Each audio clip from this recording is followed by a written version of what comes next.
लेकिन ये बात सही है कि जितनी मेहनत ये प्रभारी, खासतौर से हरियाणा की बात करूं, ये जितनी मेहनत चाहते हैं कि इनका नेता करे, उसकी 1/10 भाग ये खुद नहीं करते हैं। ये जितनी आकाश आनंद जी से मेहनत करवाई जा रही है, अगर उतनी मेहनत बेनीवाल साहब खुद भी कर लेते तो स्थितियां बहुत बेहतर होती।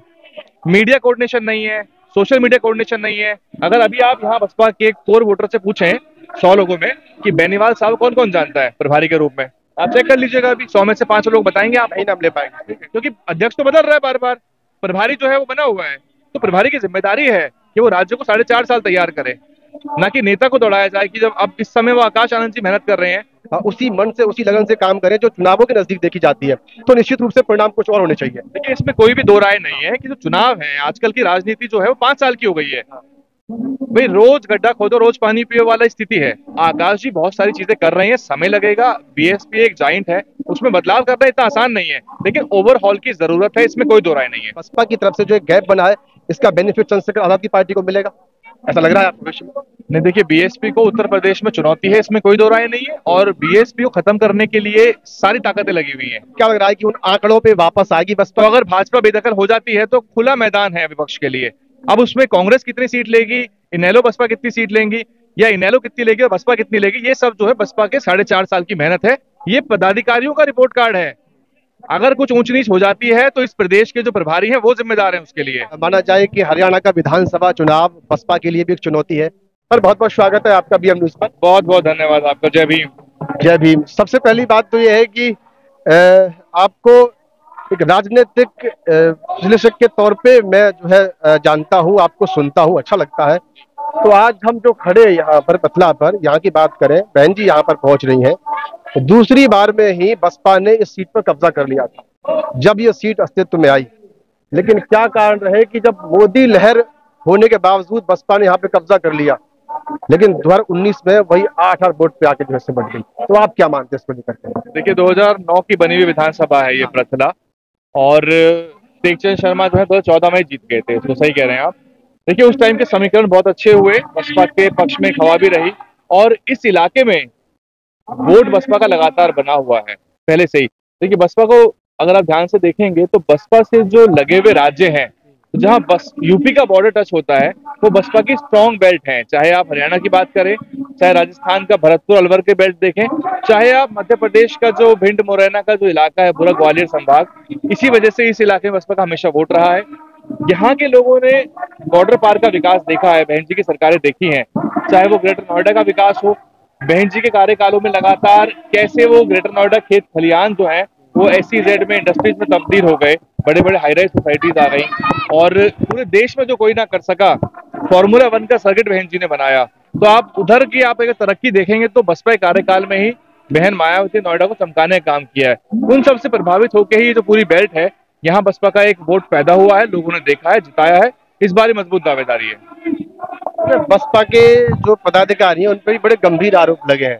अगर इस जिले की बात करें तो कहीं ना कहीं कुछ लोगों का मानना यह भी है कि बहन जी अपनी जगह पे अपने निर्णय सही समय पर सही निर्णय लेती है, लेकिन कहीं ना कहीं बसपा का जो वोट स्तर गिरा है उसके पीछे पदाधिकारियों का ही कारण है। देखिए, बहुत सारे राज्यों में अच्छे बुरे पदाधिकारी प्रभारी हैं, लेकिन ये बात सही है कि जितनी मेहनत ये प्रभारी, खासतौर से हरियाणा की बात करूं, ये जितनी मेहनत चाहते हैं कि इनका नेता करे, उसकी 1/10 भाग ये खुद नहीं करते हैं। ये खुद नहीं करते हैं।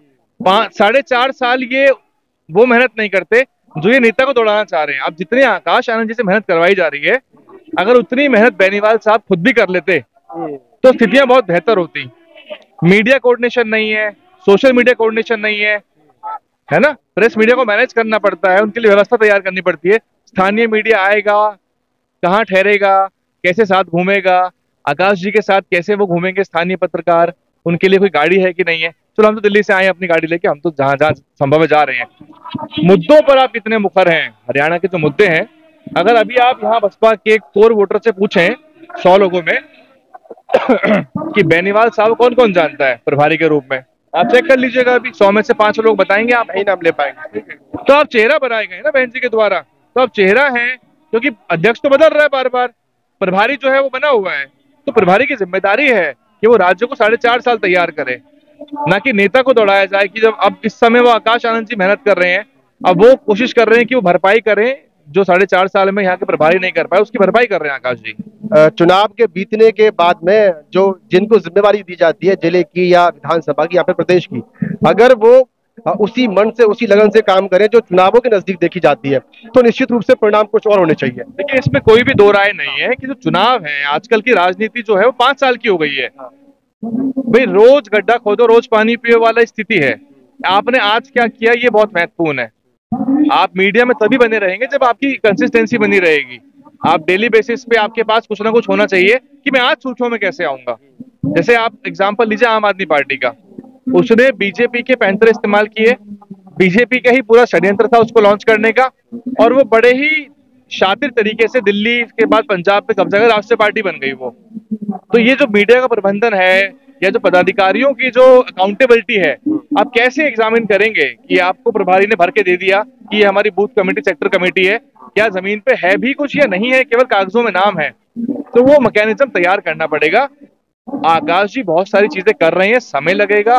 बीएसपी एक जाइंट है, उसमें बदलाव करना इतना आसान नहीं है, लेकिन ओवरहॉल की जरूरत है, इसमें कोई दो राय नहीं है। अच्छा, एक स्पेस भी बन गया, एक गैप बन गया, आप मानते हैं ये? क्योंकि जो वोटर है वो कहीं ना कहीं बसपा से छटक भी रहे हैं, और भी दल आ रहे हैं नए। अगर चंद्रशेखर जी की बात करें तो उन्होंने भी यहाँ से कुछ ही दूरी पर एक रैली करी थी और बहुत बड़ी संख्या में लोग पहुंचे थे। तो कहीं ना कहीं इसका जो एक बसपा की तरफ से जो एक गैप बना है, इसका बेनिफिट चंद्रशेखर आजाद की पार्टी को मिलेगा, ऐसा लग रहा है आपको भविष्य में? नहीं, देखिए बीएसपी को उत्तर प्रदेश में चुनौती है, इसमें कोई दो राय नहीं है। और बीएसपी को खत्म करने के लिए सारी ताकतें लगी हुई हैं। तो काशीराम साहब का जो आंदोलन है, जो पार्टी है, देखिए हमारे कुछ सांसद जीते हैं, अन्य पार्टियों में बहुत से लोग निकल के आए, ये अच्छी बात है, लेकिन सरकारें बसपा ही बनाएगी। उत्तर प्रदेश में अगर हम बसपा को खत्म होता देख रहे हैं, कमजोर होता देख रहे हैं, तो फिर आगे बहुत लंबी खाई है जिसको पाटा नहीं जा सकता। इसीलिए इस आंदोलन को बचाना भी बहुत महत्वपूर्ण है।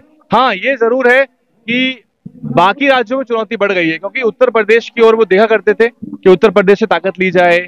उत्तर प्रदेश में वोट का प्रतिशत 9 हुआ है, लेकिन इसका मतलब ये नहीं कि बसपा शून्य हो गई है या गायब हो गई है। हाँ, आंकड़ों को लेके आना बहुत जरूरी है, क्योंकि वोटर जो है ना मायूस हो जाता है, वो उसको विन चाहिए बीच में, तो विन आएगी कहीं ना कहीं से, तभी जाके बात बनेगी। क्या पता, मतलब क्या लग रहा है कि उन आंकड़ों पे वापस आएगी बसपा? क्योंकि अगर आज की बात करें तो 2014 का समीकरण आज भी हम लोग देख पा रहे हैं। जनाधार तो यहाँ पर काफी मिलता हुआ दिख रहा है, लोग बड़ी संख्या में पहुंच रहे हैं, प्रत्याशी भी ब्राह्मण था, और जो जोर शोर था वहां भी जो है ना एक मोदी लहर था, उसके बावजूद भी पार्टी बाजी मार गई थी। तो इस बार क्या लग रहा है? समीकरण तो वही दिख रहे हैं। देखो, एंटी इनकम्बेंसी बीजेपी के खिलाफ भयंकर है, ये तो बात आपको ही पता लग गई होगी। और जनता भाजपा को चुनाव से एक तरह से हटाने का, सत्ता से बेदखल करने का वोट कर रही है। तो अगर भाजपा बेदखल हो जाती है तो खुला मैदान है विपक्ष के लिए। अब उसमें कांग्रेस कितनी सीट लेगी, इनेलो बसपा कितनी सीट लेंगी, या इनेलो कितनी लेगी और बसपा कितनी लेगी, ये सब जो है बसपा के 4.5 साल की मेहनत है। ये पदाधिकारियों का रिपोर्ट कार्ड है। अगर कुछ ऊंच नीच हो जाती है तो इस प्रदेश के जो प्रभारी हैं वो जिम्मेदार हैं उसके लिए, क्योंकि आप अपने नेताओं की मेहनत भी बेकार करते हो, समाज की जो पूंजी लगती है चुनावी प्रबंधन में, रैलियों में, वो भी बेकार करते हो। और आप कहते हो कि नहीं बात बनी या थोड़ा वोट बढ़ गया। बसपा ने 7% तक का वोट लिया विधानसभा में, 6%, 7%, पौने 7%, और सांसद भी जिताए हैं अंबाला से अमन कुमार नागरा जी के रूप में। तो वो दौर लोगों को याद रखना चाहिए। और इस बार जनता है एक तरह से मूड में कि बीजेपी को सबक सिखाया जाए, और इसमें इनेलो के टुवर्ड जो है जनता का रुख बन रहा है, क्योंकि जेजेपी ने बीजेपी के खिलाफ 10 सीट जीत के बीजेपी को समर्थन दिया था, तो उनको भी एक तरह से जनता सबक सिखाने का प्रयास कर रही है। तो क्या अब ये माना जाए कि हरियाणा का विधानसभा चुनाव बसपा के लिए भी एक चुनौती है, अब आगे के लिए चुनौती है? हाँ, बसपा का वोट से उनका वोट बैंक गिरा है, उसके वोट साधने के लिए। हाँ, वोट परसेंट बसपा का तो फिलहाल के तौर पे तो देखा जाए इनेलो से तो मजबूती रहा पिछली बार। इनेलो को खुद घट रहा है, जो 5-5 बार के मुख्यमंत्री रहे वो 2.5% पे पिछली बार आ गए थे। तो बीएसपी का वोट परसेंट बढ़ता है, जो सीटें आती हैं निकल के, साथ में इनेलो की जो सीटें निकल के आती हैं, इनेलो तो सीटें पहले भी लाई थी, इस बार भी लाएगी। अब कितना आंकड़ा बैठता है, क्या फंसता है बहुमत, वो सब जो है देखना होगा। अगर इनके पास अच्छा आंकड़ा है और सरकार फंसती है तो फिर ये सरकार बनवाएंगे अपनी मर्जी से। बहुत बहुत शुक्रिया। तो वैभव कुमार थे, जो कि डीएनएन के संस्थापक है और एक राजनीतिक विश्लेषक भी है, और बहुत बारीकी से चीजों को समझते हैं। तो बहन जी की इस रैली को लेकर के आप दर्शकों की अपनी क्या प्रतिक्रिया है, वीडियो देखने के बाद कमेंट्स बॉक्स में जरूर लिखें। धन्यवाद।